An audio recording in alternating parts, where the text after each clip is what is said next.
Et oui, bonjour, la communauté de coups critiques, c'est encore moi, Pépé, et on se retrouve aujourd'hui pour un tout nouvel épisode de DCC avec CC, ma série de vidéos dans laquelle j'aborde les différents modules traduits en français chez Achilleos de la gamme Dungeon Crawl classique de chez Goodman Games. Et comme à chaque fois, en fait, j'y vais à coup de 2 modules et je vais aborder les thèmes, les mécaniques particulières et mon avis personnel du dit module en question. Aujourd'hui, les 2 modules sur lesquels nous allons nous pencher, il y a Le Rouge vous va si bien, Brendoline, une aventure de niveau 0 par Stephen Newton, et également, en fait, c'est La Tour de la Perle Noire, une aventure de niveau 1 par M. Hollis Stroh. Ces 2 modules particuliers aujourd'hui, et vous allez comprendre pourquoi, parce que les 2 sortent, si on veut, de la ligne habituelle de DCC pour aller plus dans des sous-catégories, parce que oui, il n'y a pas que les aventures normales, il y a des sous-catégories dans Dungeon Crawl Classic, et il s'agissait en fait des 2 premiers modules de ces sous-catégories-là qui ont été traduits en français. On va commencer avec Le Rouge va si bien, Brendoline, une aventure de niveau 0 par M. Stephen Newton, et je vais vous lire en fait la petite prémisse. Le village de Portnell est à nouveau joyeux et festif. Après des années de querelles, les familles les plus influentes de la ville vont enfin faire la paix en scellant le mariage de 2 membres de leur jeune génération. Mais lorsqu'un mâle issu de sombres secrets refuse de rester enterré, le sang se met à couler à flot comme le vin lors de la réception. Les gens risquent de parler de ce mariage pendant encore longtemps. Ah, là, on tombe dans un sujet qui concilie 2 passions très chères à mon cœur, Dungeon Crawl classique, bien sûr, et l'horreur. Parce que oui, Le Rouge va si bien, c'est le premier scénario de DCC, traduit en français, qui fait partie de la sous-gamme horreur. Cette série d'aventures ajoute une touche de terreur au jeu de rôle Dungeon Crawl classique, mais on s'entend, attendez-vous pas à une aventure digne de l'appel de Cthulhu, c'est loin de ça, mais c'est l'horreur qui est au centre de l'histoire, mais on ne perd pas pour autant justement l'apport old school gonzo qu'on peut apprécier autant de DCC. Ainsi, on est dans un mood très gothique, qui est très différent de ce qu'on peut voir habituellement de DCC, je dirais. Un gros focus est mis sur les familles incluses dans l'histoire, les relations que les personnages peuvent avoir entre eux, les relations entre les familles elles-mêmes. Et on nous présente 4 blasons héraldiques qui sont associés aux différentes familles en question. Les personnages joueurs sont supposément... Ils doivent appartenir normalement à l'une de ces familles et chaque famille est accompagnée en fait d'une mini-feuille de rumeurs, de connaissances générales, différents éléments importants à savoir sur la famille en question qui peuvent influencer certains moments de l'aventure. Il y a également une représentation artistique, il y a même comme un arbre généalogique qui est présenté des différentes familles respectives avec les liens à faire entre les différents membres de celle-ci et c'est vraiment quelque chose d'un peu plus personnel, moins grandiloquent, étrange comme dans d'autres aventures de DCC. Ça se déroule en fait lors d'un moment où une servante elfique, Nala Whitegrass en anglais, il me semble, qui doit épouser Hort Hill Lady, un simple humain, et bien sûr, tout le monde n'est pas content, parce que Nala est une elfe, Monsieur Hort Lady est un humain, on est presque dans une ambiance presque à la Roméo et Juliette, et comme on peut le penser, ça ne se déroule pas comme prévu, le sang est coulé, comme le dit la prémisse, l'horreur se déchaîne, et il faut trouver ce qui se cache derrière le massacre de ce mariage. On est ainsi dans un mélange de recherche, d'enquête, de social, de découverte, et bien sûr de combat.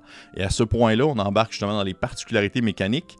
C'est pas l'entonnoir le plus mortel de DCC, je trouve, alors qu'on peut être habitué parfois à ce que les entonnoirs, ces fameuses aventures de niveau 0, les personnages se font filtrer à mesure que les péripéties se déroulent et qu'au final, il reste seulement quelques personnages et donc ceux qui vont devenir des niveaux 1. Mais là, à mesure que l'aventure avance, c'est possible que tous les personnages survivent parce que justement l'emphase sur le combat est quand même assez présent, ça demeure du DCC, mais il y a beaucoup d'autres options, beaucoup d'autres choses à faire, à l'explorer, à les discuter, à les changer, et ça pourrait arriver qu'à la fin de l'aventure, ou même presque vers la fin, l'ensemble, ou presque l'ensemble des personnages soient encore présents, et ça peut peut-être complexifier un peu le tout, alors qu'ils peuvent se séparer, se diviser, aller enquêter, aller chercher ailleurs, avoir des combats séparés. Je peux comprendre que pour un maître de jeu, ça peut devenir un peu plus complexe, surtout que l'ambiance est un peu moins portée à être dans une seule direction avec l'ensemble des personnages, contrairement à d'autres entonnoirs où c'est plus simple, une mission de genre aller sauver des paysans. Et là, tout le monde va dans ce sens-là pour aller sauver des paysans. Là, c'est un peu plus complexe à ce niveau-là, sans pour autant dire que l'intrigue en soi est complexe. L'intrigue n'est pas du tout quelque chose qui... C'est pas, on s'entend, c'est pas un livre de... C'est pas une nouvelle de Sherlock Holmes, là. C'est pas... attendez-vous pas à être renversé derrière votre chaise en faisant comme « Oh mon Dieu, c'est l'aventure la plus surprenante que j'ai eue de ma vie. Je ne voyais pas du tout venir ce punch à la fin. » C'est loin de ça. On s'entend, ça reste des CC. Sauf que ça fait changement, ça fait différent. Ça peut être un avantage pour vous, ça peut être un inconvénient, tout dépendant à quel point vous trouvez ça pertinent d'avoir une aventure qui est un peu plus tournée justement vers le mystère et vers qu'est-ce qui se passe ou qu'est-ce qui s'est tramé dans ce fameux mariage. Pour d'autres, ça peut faire en sorte que l'aventure va se trouver entre deux chaises. Est-ce que c'est une aventure d'enquête ou c'est une aventure de combat? Est-ce que c'est du DCC ou est-ce que c'est du peu importe, jeu d'intrigue? Mais je trouve que tout de même, le jeu va réussir à concilier les deux aspects très bien. Le module plutôt va concilier les deux aspects très bien. Je considère que Le Rouge va si bien, Brendoline réussit à jouer un peu dans plusieurs styles différents, mais en mettant de l'avant un certain emphase sur l'horreur. Et ça va, je pense, pouvoir être intéressant pour de nombreux meneurs ou meneuses qui veulent tenter des choses qui sont un peu moins l'habitude, des aventures classiques de DCC. Pour mon avis final, ce n'est pas mon aventure d'horreur préférée de DCC, pour des raisons purement personnelles qui sont que les thématiques familiales, c'est moins ma tasse de thé, l'espèce d'arbre généalogique, les secrets de famille.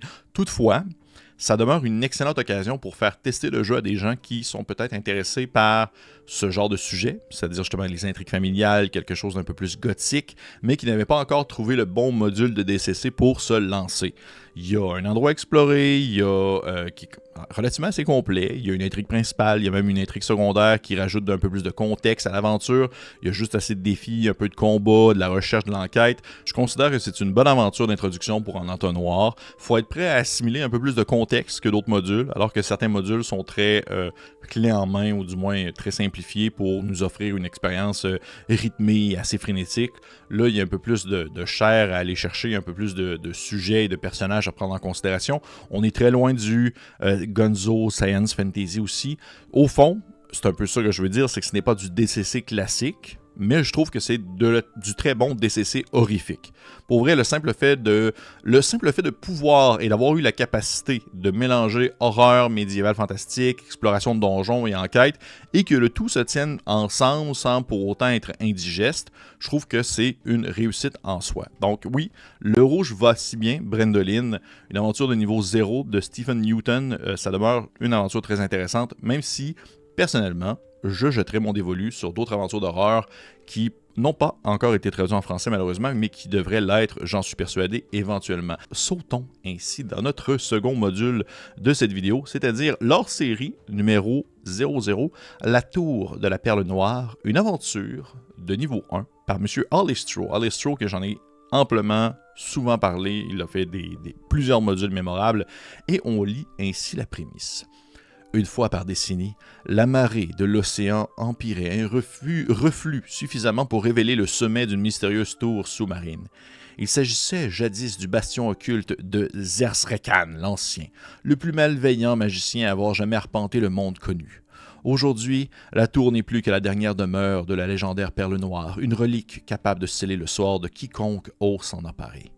Ce soir, la lune mange le ciel et la marée a commencé à refluer. Les aventuriers n'ont que 8 courtes heures pour explorer la tour avant le retour des eaux noires. Là, ils pourront mettre la main sur la perle noire à condition de survivre à sa malédiction. Une autre aventure particulière, un autre module qui sort du lot, alors que Brendoline était quelque chose qui était très horrifique, eh bien, l'aventure de la tour de la perle noire est une aventure dite de module, donc module de convention. C'est-à-dire que c'est une aventure un peu plus courte, plus directe, parfait pour initier des gens dans un temps plus serré. L'ambiance est ainsi plus classique. C'est du DCC plus modéré, un peu moins gonzo également, même si on ressent bien la saveur digne de DCC. La tour de la perle noire est gardée par des pirates et une fois à l'intérieur, les personnages vont y découvrir plusieurs choses, dont un énorme registre entouré de multiples bougies.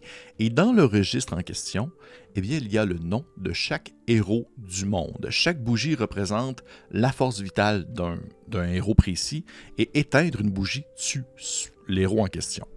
Inversement, Si un personnage joueur loyal meurt au courant de la partie, eh bien, il peut être ressuscité si on rallume sa bougie, à condition, bien sûr, de savoir laquelle des bougies est associée à ce personnage. Et juste ça, je trouve que c'est très, très, très DCC. Ça apporte une question morale, ça apporte une question de si les personnages ont différents alignements, qu'est-ce qu'ils vont faire.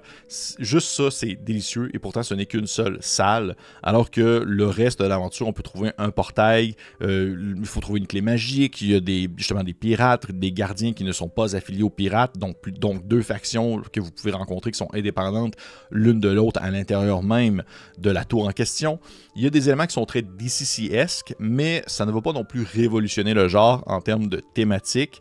Ça va rester très classique, très on avance, on fait l'aventure. Si les personnages réussissent à prendre la perle en question, eh bien, la tour va s'inonder, ils doivent réussir à partir rapidement, ça va mettre fin à l'aventure.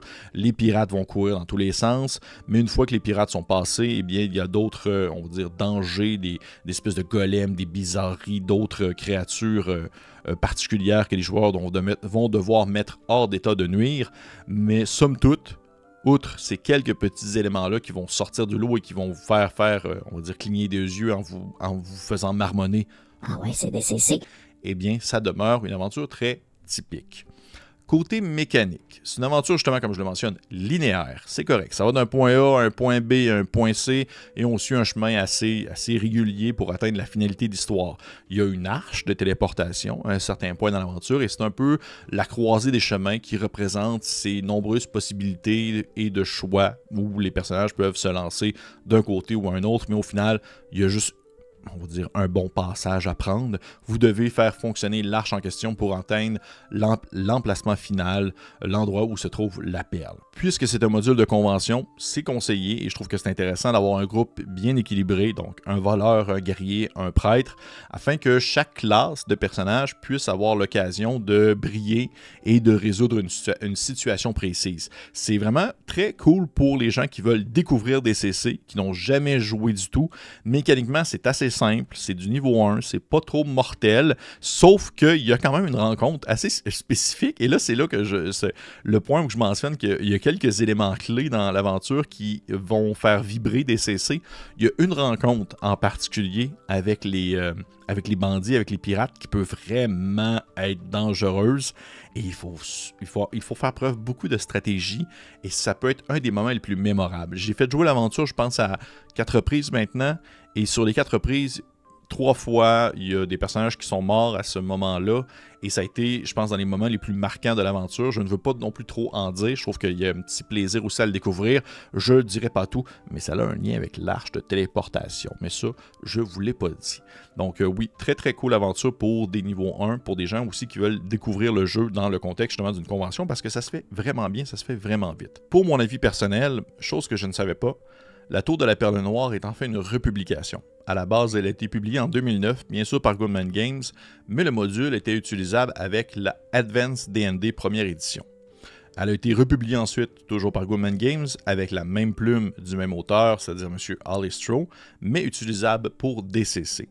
Et je dirais que ça paraît à un certain sens, où on ressent le côté très old school, exploration de donjons un peu plus classique, mais ce n'est pas parce que c'est classique et linéaire que c'est pour autant mauvais. Le concept et l'intrigue sont, en fait, les deux sont très cool. L'histoire de la tour est cool, l'histoire de la perle est cool, les quelques salles clés dans l'aventure en soi, les quelques lieux que vont explorer les personnages ont leur saveur, on le découvre. C'est juste que c'est un petit peu moins gonzo et étrange fantasy, un peu plus classique, mais un peu comme Le Rouge va si bien, Brendoline. Ce n'est pas parce qu'on est dans un sous-genre ou dans une sous-branche des publications de DCC qu'on n'a pas le gros feel ou le gros mood de DCC qui ne se fait pas ressentir. Et il est présent dans La Tour de la Perle Noire. C'est pourquoi je trouve que c'est une aventure si intéressante que ça à faire jouer si vous avez justement peu de temps ou si vous voulez faire découvrir DCC de manière modérée à des gens sans pour autant immédiatement leur faire plonger dans quelque chose de super étrange avec des extraterrestres et tout ça. Pour avoir lu certains modules de convention venant de d'autres gammes, je trouve que La Tour de la Perle Noire, ça fait partie de ces modules-là qui sont les plus faciles à animer et à mettre en place. Donc, pour un meneur qui débute, c'est très cool. Pour un meneur qui connaît très bien ça, mais qui veut initier des gens aussi, c'est très cool. Donc, et voilà, ça fait le tour de mes 2 critiques de la journée pour ce DCC avec CC. Je vous rappelle, La Tour de la Perle Noire, une aventure de niveau 1 par M. Alistro. M. Alistro, l'incontournable. Et Le Rouge va si bien, Brendeline, une aventure de niveau 0 par M. Stephen Newton, la première aventure du sous-catégorie horreur. J'aimerais ça savoir qu'est-ce que vous en avez pensé. Est-ce que vous avez fait jouer ces modules-là? Est-ce que ça s'est bien passé? Est-ce que les personnages sont tous morts dans d'atroces souffrances? Dites-moi tout. Et pour les autres, on se dit à la prochaine fois.